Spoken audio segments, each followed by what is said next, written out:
Thanks very much, Dave. So I'm Naomi. I'm a director at Rights Community Action, and myself and my colleague Hugh Ellis, who's Director of Policy at the Town and Country Planning Association, we're just going to be talking today about the government's planning reforms. It'll be a shortish presentation. We're just going to do a whistle-stop tour. So please have any questions that you might have, put them in the chat box, because that's, I think, going to be most useful for you if we can answer any questions that you have. I'm going to go through the planning system as it is now very, very quickly, just to give us a bit of context so we can understand what it is that's going to be changing. So I'm just going to start with that, and do let me know if you can't hear or if we're moving too quickly in the chat box, please.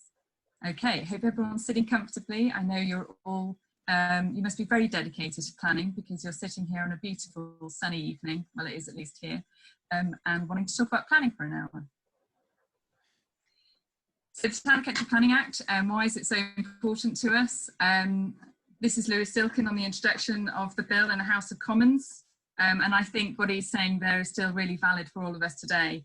So it's all the land of the country is used in the best interests of the whole people. So that's what we're talking about. We're talking about what planning is really about, and what the original purpose of the Planning Acts were.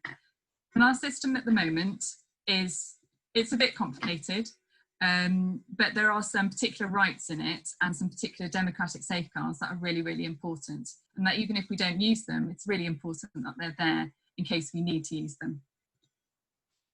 A lot of you will come to planning through a site application. There'll be a development. You'll see one of these little notices at the end of your road. They'll be on the lamppost, they'll be on the gate, and they'll let you know that a development's happening at the end of your street. You might also see it in the newspaper. There'll be a public notice saying that there's going to be a planning application going in for a particular type of development.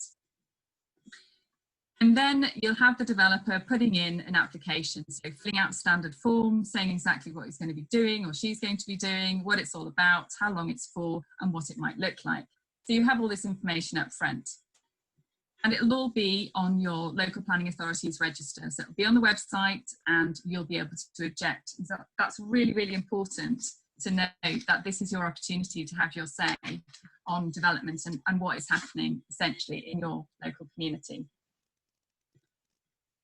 When that planning application is decided, you could be going to a planning committee, you could be speaking at the planning committee if you've got speaking rights, but essentially you'll have democratically elected members making a decision on that planning application, and there'll be conditions set on that development through that process. Some decisions are obviously made by officers, but the big ones will be made by democratically elected members. So that's a safeguard in the system for us.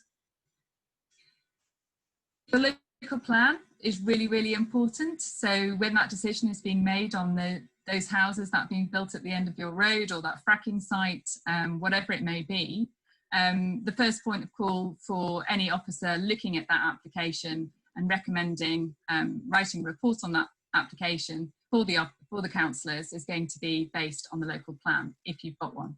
So it's really, really important, because your local plan basically frames your local decisions. And in your local plan, you have a right to be heard in the examination of that plan. If you object, you can go along to that examination and you can be heard by the inspector and you can make your points about that local plan. And that's really, really important. It's the one time when your council and the inspector has to sit there and listen to you and hear what you have to say about what goes on in your local area. When that plan's then adopted, you'll have an inspector's report, but the plan will be adopted by the council. So you have this local democratic process going on, which is adopting your local plan, which has a proposals map and it sets out what's happening where, and it sets out various different policies around what development should look like in your local area.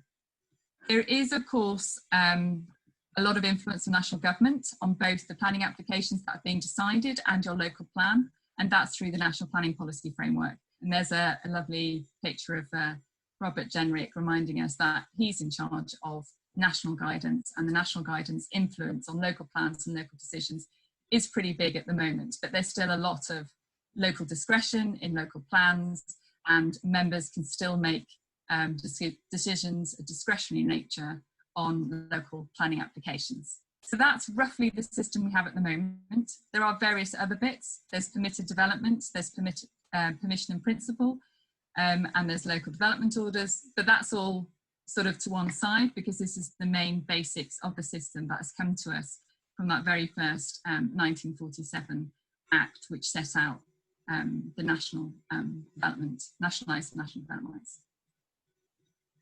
So what are the government proposals on planning? And now this is where we get to hear all about what Boris and Johnson is planning for our local planning system. So I'm going to hand over to Hugh now, who's going to take us through the main bits of the planning white paper. Well, thanks very much, Naomi, and hello everyone. So let me give some headlines for this, because the planning system at the moment, as Naomi set out, is quite complex, but it's also really important. And the key message is that the existing system needs to be more open, more democratic and more participative. But the planning white paper is stripping away what limited democracy exists in the system as it stands. It is by far the worst government consultation document on planning I have ever read in 30 years of planning reform. And I say that from the basis that it is completely unevidenced. So it says that planning is a problem in the first 21 pages, and that what we need to do essentially is to remove the current system and replace it with another one. So when people talk about, is this a radical change? Yeah, this is a completely new approach to the way we plan. And in my best judgment to you all, it's a system that will leave you with less of a voice, with no guarantee that it will produce good outcomes, and with major questions about whether it will deliver on affordable housing, on climate change, or on the health crisis. So Boris's idea behind this is that the system is in the way of development, and therefore, in order to get the economy going, we need to get rid of planning, or at least get rid of the existing system. Just to be really clear, there are 1 million at least unbuilt planning permissions for housing in this country right now. And we add to that stock about 350,000 permissions for housing a year, but only build 240,000. So we're consenting 100,000 more a year than we're building. And if that is the planning system being in the way, then that is an interesting definition of being in the way. But so the system has that's being proposed, it is radical, and it focuses on local plans and on planning applications. So very much on the framework, existing framework that Naomi's just set out.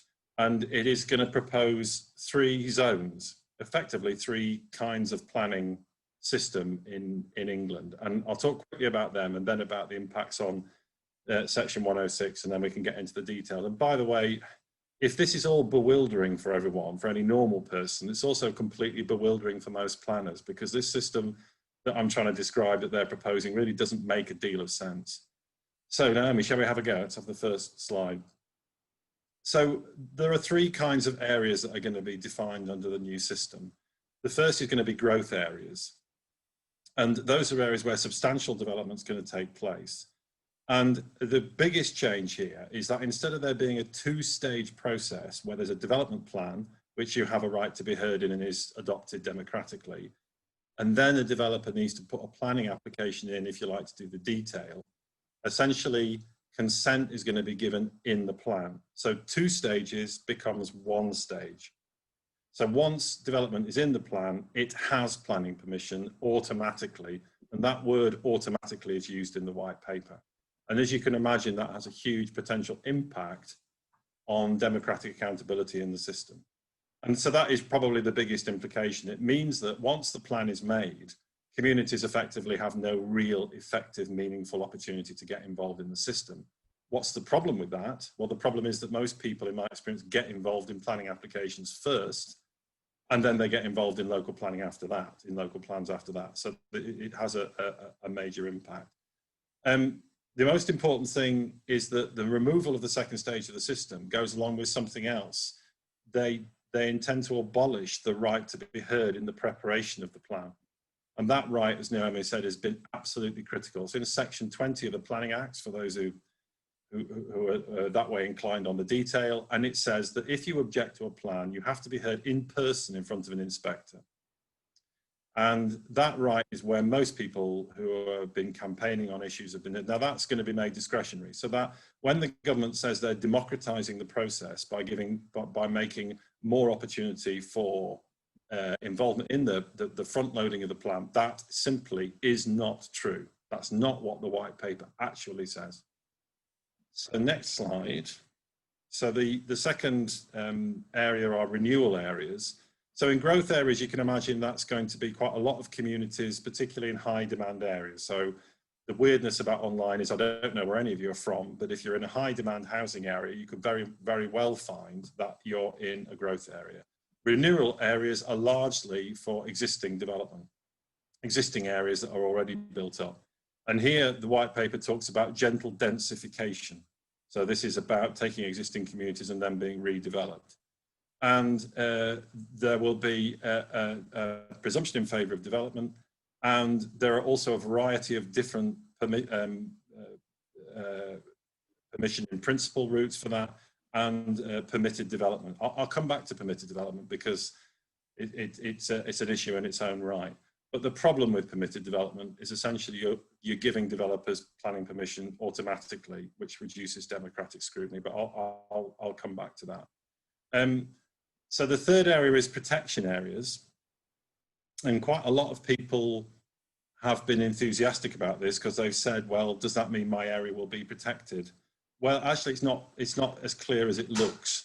So this will be based on government guidance about how local communities can designate protected areas, and it will include potentially existing designations, so Greenbelt, perhaps other statutory designations. The thing to bear in mind, though, is that all of these three areas or zones, developers will still be allowed to put planning applications in outside the plan in all three areas. So if people think this is going to stop people putting speculative applications in on the Greenbelt, it won't, because the developers will still be allowed to do that. The biggest change with all of these is that the decisions will be made on design codes and cut back plans. Plans are going to be shrunk by 2/3, so they're going to become very, very short, and they'll be accompanied by design codes. And we don't know about the content of the design codes because the white paper doesn't set it out, for example, on climate change and those issues. So the final big issue, I guess, is permitted development. And sorry, section 106, let me talk about that first. No, let me talk about permitted development first. So permitted development is really, really important. Sounds really boring, but I don't know how many of you live in existing towns, but we've reached the point on planning deregulation where there's almost nothing a local planning authority controls in your average town. So you could convert offices, commercial buildings, industrial estates to housing without the need for planning permission. The current consultation says you can demolish buildings and rebuild them for housing without the need for planning permission. And because they don't need any of that needs planning permission, it doesn't have any democratic oversight at all. And so in the past, I've said that some planning authorities are losing control of the urban environment. Well, they are. And the extension of permitted development has led to some of the most appalling slum housing that I've ever seen. So for example, it's led to housing with no windows. It's led to kids playing on industrial estates. It's grotesque and shameful as a policy. And the outcomes may be shameful, but the point is that there is no democratic scrutiny of it. So when we say democracy is being knocked out of the planning system, we say it, I think, for really good reason. And then finally, just a quick look at what the proposals are to Section 106 agreements. And that, I think, is just really quick. Is at the moment, this is, it is a complex area of planning, but developers pay an amount of money, essentially, to kind of mitigate the impact of development and provide affordable housing. And it's negotiated locally. The government is suggesting it's going to be a national levy. That will yield quite a lot in high demand, high value areas. It will yield nothing in poor areas, which is an issue. The government's also saying it will produce more affordable housing rather than less. That is what's known, that's completely misleading. There is no evidence in the white paper it will do that, because what the government's also saying is that the threshold to have to deliver affordable housing, which is currently 10 units, is going to be raised to 40 or 50. So a developer can build 50 homes and not provide any affordable housing. And that in rural areas, that will have an enormous impact on rural affordable homes because development tends to be smaller. So I guess in a nutshell, to finish off, that this is a radical change. There's a consultation that ends on the 29th of October. And I think for anyone who wants to be involved in the process, it's a really important time to get stuck in, because the whole democratic basis of planning, and whether it's in the public interest or for developers' interest, is at stake. That's me. Thanks very much, Hugh. Right, we've got a few questions in the chat box. Please do put questions in. Caroline, I don't know if you want to unmute and ask your 2 questions. Yes, I can do.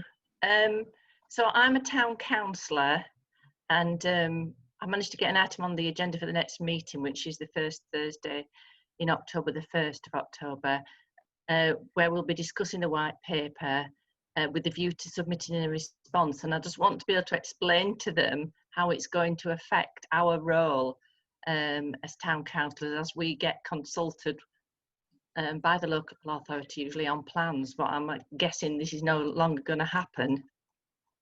But I didn't know whether we would still get consulted on things like people building a garage and that type of a thing. And my second question was, our local authority, Bradford's already got a local plan in place. It's been in place for a few years.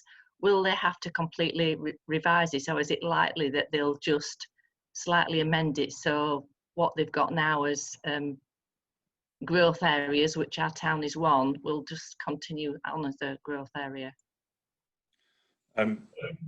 So as a quick response to that, town councils at the moment have an opportunity to comment on planning applications, don't you? You're part of that process. Yeah. If the second stage, if you're in a growth area, because there won't be an effective second stage, your role becomes even more frustrating, really, because you won't be commenting on those bigger planning applications in the way that you used to.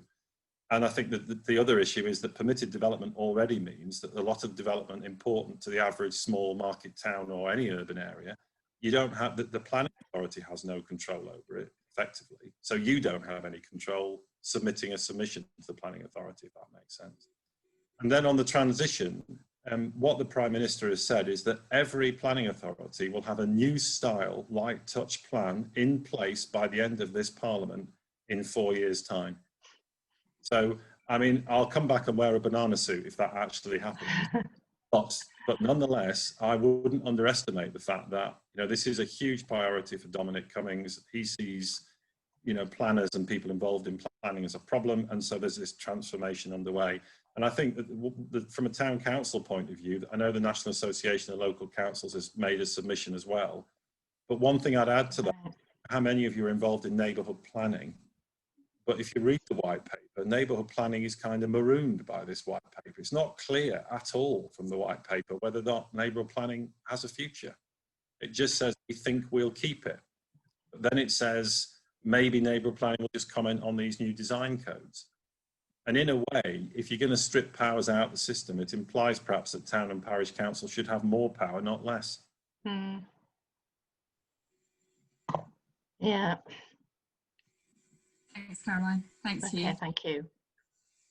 Do you have any further questions, Caroline, or is this no? I'm just left you clearer, or are you still feeling? Yeah, I mean, I've obviously been to your other training sessions that you did, and I've read the white paper, but I don't know how much the other councillors have taken in, you know, if they've read it and if they appreciate, you know, what's going to happen. I think the town clerk's a bit more on it, but yeah. I don't know, you know, it's one of our key, we don't do a lot on our town council, it's one of our key functions really, is to comment on applications. And if we don't even do that, then, you know.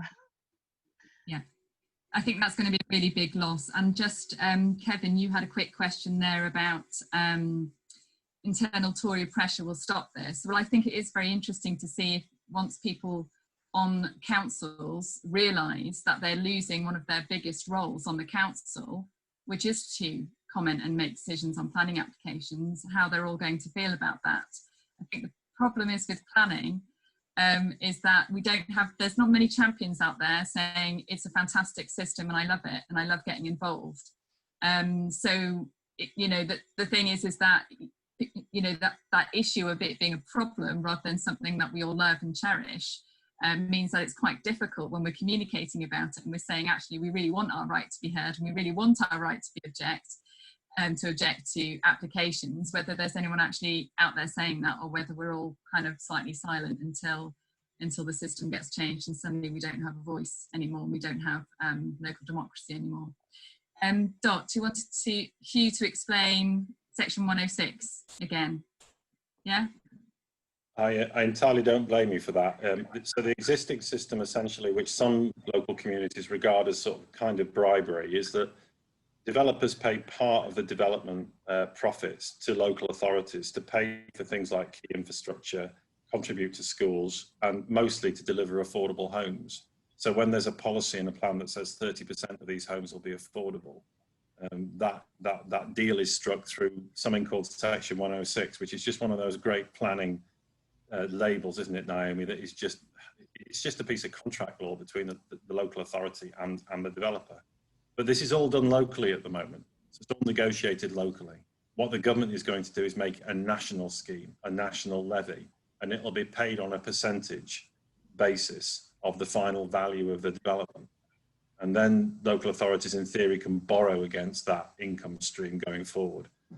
I mean, to be honest, as a new framework, a national framework, the challenge I think it creates is it's not going to produce more value for people. That's the big challenge. The government says it's going to produce all sorts of things, but it's not a money tree, so we don't see how that will happen.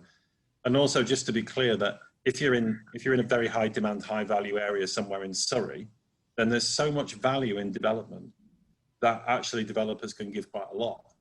But if you're in Gateshead, you get nothing out of the system because land values are so low. So the problem with the system they're suggesting is it gives more to those essentially who already have. And it makes the lives of communities with lower land values really difficult. And so that's one of the problems behind it. But it just hasn't been enough thought in the white paper as to how it will work. So the local council won't be able to insist on a certain number of affordable housing any longer.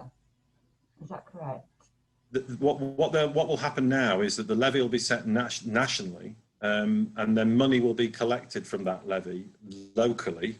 It's so complicated, I'm not even sure I can make head or tail of it, but the money will be collected. The levy is set nationally as a proportion of the development value of the final scheme, and then the money is taken in locally, and then the local authority can make choices about how to spend that cash. But the existing system very often gives things in kind. Developers actually build affordable housing and then give it to housing associations.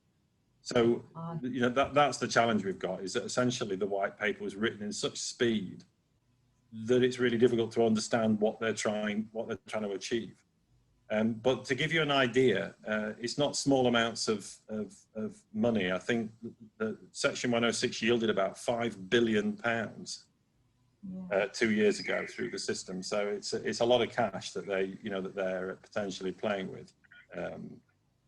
I hope that helps a bit, but it is complicated. Our local council, South Ribble, are just planning to build the first council houses in decades. And I'm just wondering whether in circumstances like that, they'd lose the power to do any building for council housing. So, I mean, the councils have started building council housing, which I regard as being fantastic, I have to say. But the problem they've got is shortage of cash. And I think going forward, with the way things are for local government funding, it's going to be difficult for them to up their game. Certainly nothing in the white paper makes it any easier. In fairness to the government, nothing in the white paper stops them doing it. It's whether or not the money will be there to do it. Right, thanks. Thank you. Thanks, Dot. Thanks, Hugh. So we've got a few other questions coming up. So there's another question about Section 106, and then I think that we should talk about, you know, what it means for what we're doing at the moment. So some people are working on local plans, getting them to address climate change, putting green space. I mean, my strong recommendation would be to carry on with all of that, because you know, we have to make the point. This is, you know, the planning system we want, and the planning that we want just because the government has come out with these proposals, we can't drop any of it. I mean, we're in a climate emergency stage, so we've got to carry on with the local plans, we've got to carry on with what's right. I think in terms of stopping the proposals and, you know, basically derailing them, that's all down to public pressure. It's a big public movement that we need to grow around planning and what's really, really important. We need essentially a charter which, you know, is about rights and democracy, is about what we think planning should be about, and that's what we all need to coalesce around. Because I think if we're just firefighting, we're going to get into difficulty. What we need to do is to say, we reject these proposals, we want an alternative, and there's enough of us asking for that it makes a difference. So I think the more people we can tell about it, the more people we can get interested in it, the more we can do to stop that. Hugh, I'm going to give you a couple of questions about the local plan. That it is the development framework, it's just local development plan. Yes, it's all the same. Essentially, the right to be heard is on your local development documents, is another word for it. I hope that's clearer as mud. So the couple of questions on the consultation on the local plan on green space and the consultation on climate change. Hugh, I don't know if you wanted to add anything to that. So on climate change, the white paper is extremely weak. There's quite a frightening sentence where it says that the government is going to consider what contribution planning can make to climate change. At the moment, there is a legal duty on the planning system, a very strong one actually, on climate change. It says that local plan policy must have policy that mitigates and adapts to climate change, and then that links in policy through to the Climate Act. The white paper itself has the word climate change, I think, 3 times, but no mechanism for how we're going to deal with this crisis. It's almost as if the people writing it have written it it's very much focused on housing growth in the southeast of England. So lots of the other crucial issues which we need to think about, like the health crisis and, you know, affordability crisis, really are not there. So we need to be worried about that. And what will happen next is there'll be a new planning bill. And there needs to be a big struggle, doesn't there, to make sure there's legal requirements on climate change for planning. But to echo Naomi's point, if you're working on a local plan at the moment, don't stop. Because all of that material will be useful, I hope, in the new style planning system. That's the stuff that needs to be put into these new design codes. The government hasn't provided any detail. So all of that work is not wasted. We just need to make sure that it gets carried forward into the new system, if the new system happens. Yeah, we live in hope. So there's a question from Richard. Richard, I don't know if you want to come in and ask your question.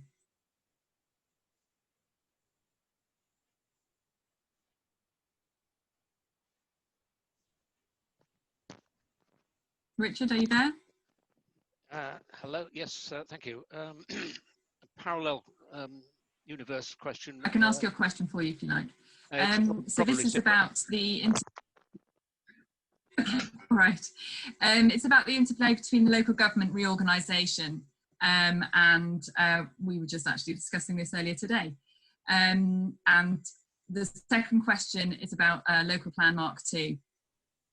And, you know, how detailed it's going to be, because actually the proposals in the white paper are pretty light touch. So perhaps we could discuss a little bit more how light touch they really are.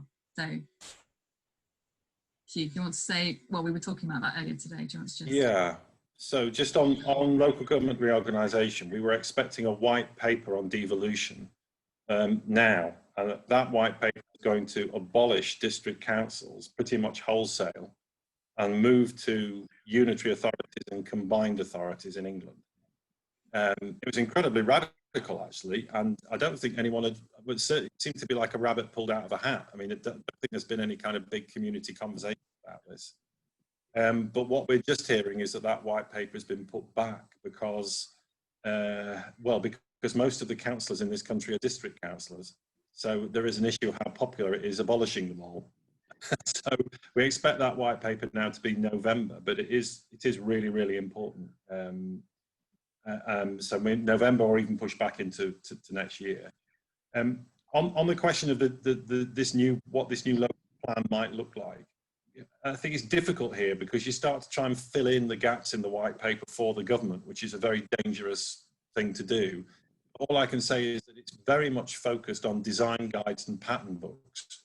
So local communities will be, and that's very much based on the look of buildings. So this is all coming from the Building Better, Building Beautiful Commission, which was the government's commission that said we should beautify homes, which I thoroughly agree with. The problem is there's a great deal more to planning than simply about the way buildings look. So there's massive amounts, obviously, on flood risk, on health, on climate. So if the new system happens, it'll be vital to get stuck in and involved in setting what these design codes actually say for development. Because once the design code is set, developers will just tick the box beside that design code. And they'll say, well, I've done all of that, therefore I can get on and build. That's how the new system will work. The design codes will be in the plan, the land will have been given permission, and if your development is in line with the design code, you simply just crack on. And that's why those codes will be so important. But it's also really clear that the government wants the plans to be 2/3 shorter. So I really think a tremendous amount of valuable material is just going to get lost in the process. Thank you. Thank you, Richard. Does anyone have any other questions or comments about what's in the planning white paper? I've got one from Rosemary here.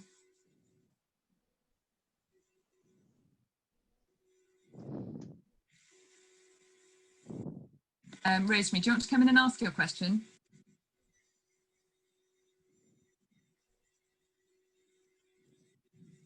Hello, sorry, I'll turn my video on too. Hello, yes, I'm not a councillor. I'm concerned about environment and climate issues, and I first heard about permitted development when there was a proposal to give it to fracking companies for fracking towers. And at that point, there was guidance, I can't remember where from, I'm afraid, about how someone like me could respond to the consultation in a way that meant, you know, it would be taken seriously and not just dismissed, which it might be if I don't know what to say. So I wondered if, you said there's a consultation, I think, till the end of November. Will anybody like you or others be giving advice, as sometimes happens? Will you be doing that? That's my question. So the consultation on the white paper ends on the 29th of October. So it's not an enormous amount of time. There are some analysis documents and some Q&As on the TCPA website. On what, sorry? Naomi, yes, the Town and Country, so the TCPA, Town and Country Planning Association, is tcpa.org. And Naomi, there are other resources, aren't there, that other organisations are beginning to produce? Yeah, Friends of the Earth have got one. I think CPRE have got some response as well. I mean, we as Rights Community Action will do a response, so there will be lots of responses that are going around. If you write to me, I'll have my email address on the last slide. I can send you the links, and I can also put them in here. Yeah, we'll put some in the chat box as we're going through as well. But I think, thank you. on your wider point on permitted development, they've attached a few more conditions now to the new permitted development, which allows you to knock down and rebuild. For example, things that require rooms to have windows. I always thought there was a legal requirement for a new home to have a window, but it turns out there wasn't. It got abolished. But in relation to climate change, many of these new homes are being created on industrial estates, and there were industrial estates located in certain places because they were at higher risk, for example, to things like flooding over the long term. But you are creating an extraordinary unsustainable development for people. And it's interesting and very sad that planning deregulation is going on in parallel to the white paper, if that makes sense. So they're not waiting for the outcome of the white paper. Actually, the system's already on its knees because of the changes that have already been made. So I think responding to the white paper is really critical, but I think it's also a wider debate with MPs and politicians to say, we've got these crises coming down the line. We have to have a system that's fit for dealing with them. And that system has to be democratic. You can't build without consent, otherwise people like Naomi will throw themselves in front of bulldozers and nothing will get built. So it's a really important time, and the most influential is local MPs by far. Yeah. So basically it's a matter of all of us getting out there, talking to our MPs, talking to our councillors, if we are councillors, talking to our colleagues in the council, and making as much noise as possible, because that's the only way we're going to have influence over this, is if there is massive opposition to it, which is consistent. And I think if you think about, you know, the whole point of planning, deciding development in the best interest of everyone, for everyone, that's what we've got to hold on to. And I think this isn't what that is about. These proposals are not about making sure we've got a good democratic system. They're about, you know, how can we get as many boxes set out on the built out as possible, as quickly as possible, and it very much ignores the costs of that, the social costs of that development, and where's that money going to come from. We've got a question about the changing housing land supply algorithm. That's a good one for a Friday evening. But first of all, I've also got a quick one from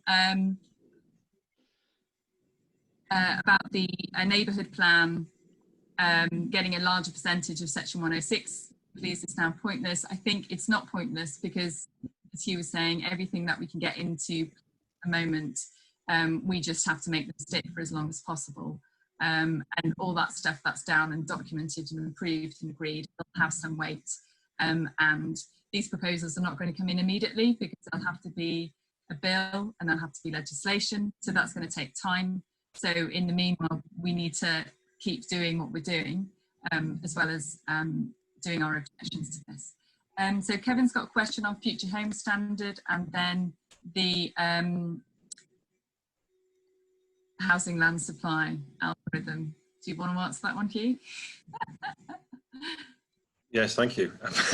so just taking those, one of the most disappointing things I should have said about climate change was the future home standard. So as people are aware, we were on track to deliver zero carbon homes by 2016. And then that was abolished as a result largely of pressure from the volume house builders. And effectively, when you read the white paper, the final zero carbon ambition that was set out in 2016 is actually kicked into mid-century. So the ambition actually for moving forward in terms of setting very high standards on carbon simply isn't there. And that is frankly a disaster because we're technically capable of delivering that. Most of Northwest Europe can deliver it. So there is an enormous challenge, I think, about that. The worst and most difficult issue is housing supply. And it's worth saying from my point of view that, you know, there is a desperate shortage of affordable homes. But the way that we calculate housing is not really about meeting that affordability. The current system is pretty top down. Planning authorities are handed a target effectively. The new system is even more bizarre in a way because rather than it being based on science about how many households we need and how many homes therefore we need, it's based on an arbitrary figure of 300,000 homes a year. Actually, what the demographics tell us, most recent demographics, is that we're making about 160,000 new households a year in this country. Now, there is some suppressed demand in places, so you could add a chunk to that. But there is, in fact, no document that we can find which justifies the government's 300,000 homes. And we're a pro-housing organisation, so, you know, we're not trying to attack it. But then that figure effectively is going to get cast down to local authorities. And this is where it gets difficult because the government is saying that they'll factor in environmental constraints, but they're also saying we'll now have a 10-year land requirement for a 10-year land supply. And so what will happen essentially in simple terms is if you're in a high demand area, you're going to get a very high housing target. In low demand areas, you may get very little indeed. And what that effectively does is continue this trend to attempt to push the entire of the British population into the southeast of England. So there isn't any strategic planning framework in the white paper. It's all jargon, I know, but what's important about it is there's no big way of sorting out where this housing is going to go. It's all got to be sorted at a district level. So there's no way of having a big debate about where housing should be developed or where the best place environmentally for that housing to be developed, or even in the southeast, is there enough water to supply that housing? So that 300,000 figure is just one that is essentially made up. But the new system it'll certainly be simpler, but it will be an algorithm. That's exactly it. And they work out really well, don't they, I think? Thank you. Yeah, because they're all numbers after all. Marge, you've got a comment there. Do you want to come in with that?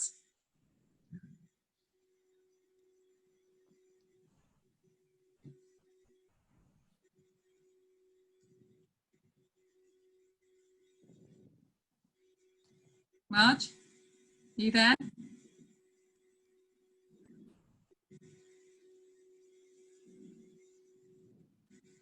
So the comment is about, I'll do it for you, Marge, if you're not there.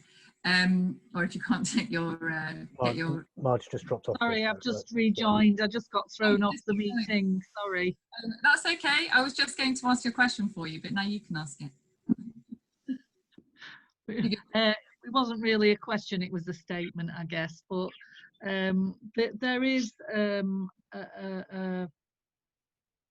statement in the proposal that local authorities would have to repay planning fees if they don't meet the new timetable that the government is proposing, which of course is very beneficial to developers, because I think there will be additional, I think this is going to be quite administratively heavy for local authorities. So the idea that this is a simplification just doesn't resonate with me. But what it does say, what it doesn't say in the document is that the developers will have any penalties at all if they don't build the houses that are granted planning approval. And I think Hugh said at the very beginning that there's over 1 million homes that are sitting there with planning approval already granted. So it's not going to do anything at all for the planning system if we still have the problem of developers not developing once plans are approved. So.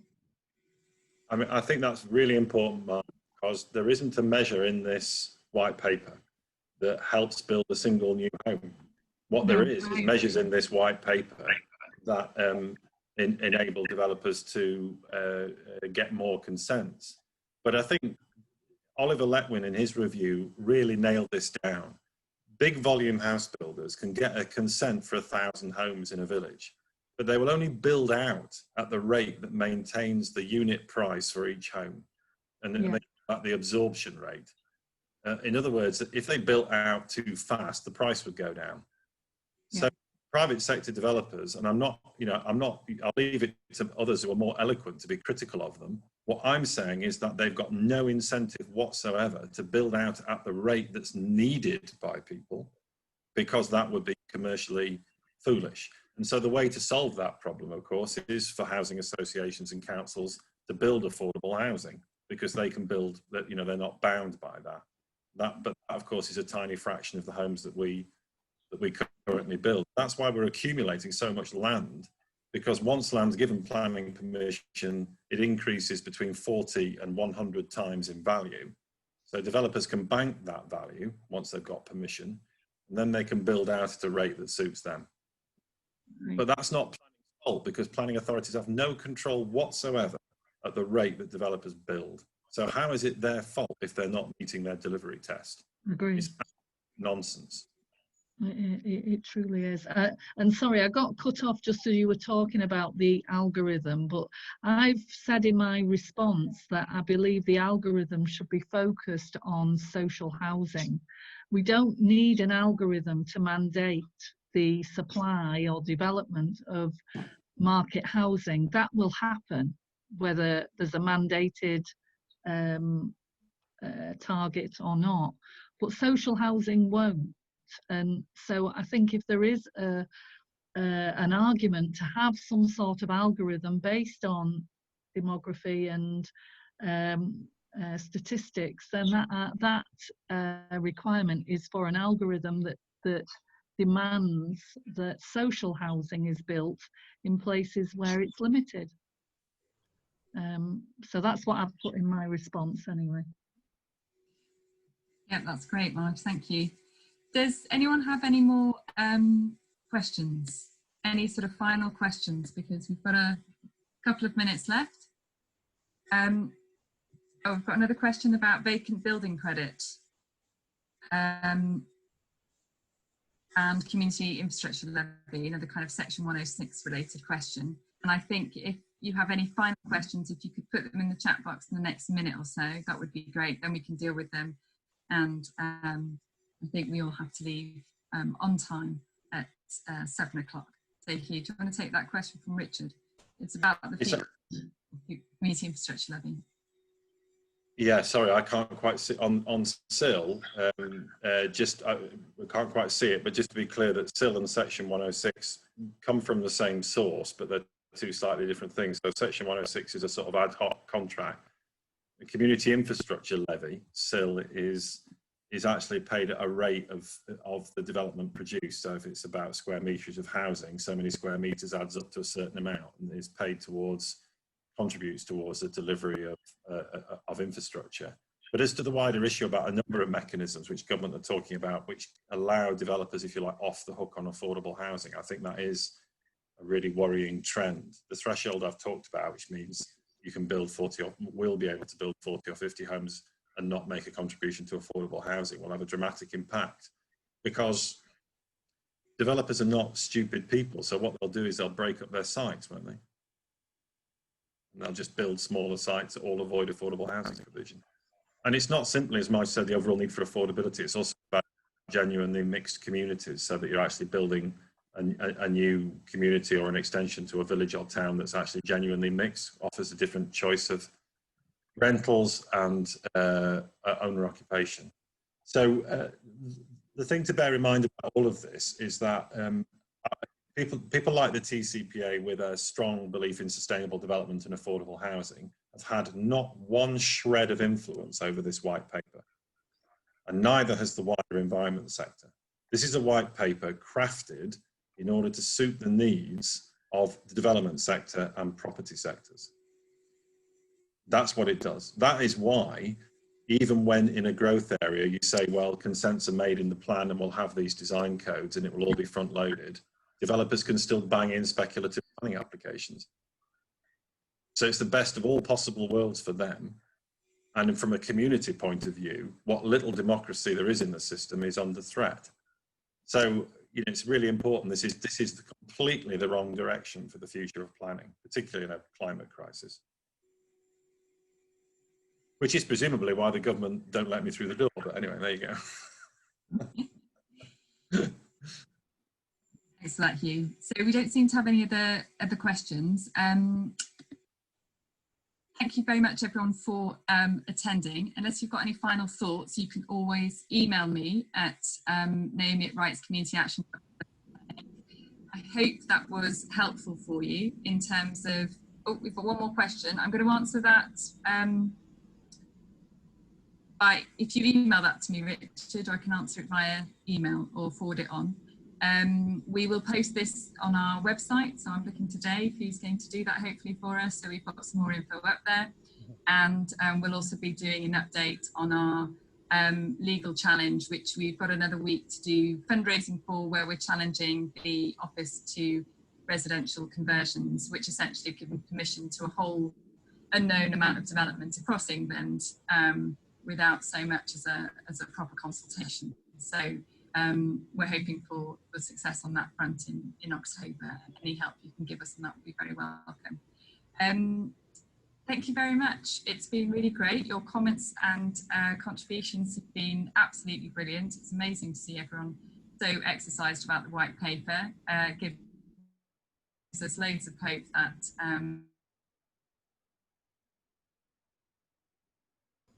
Thank you. Thank you.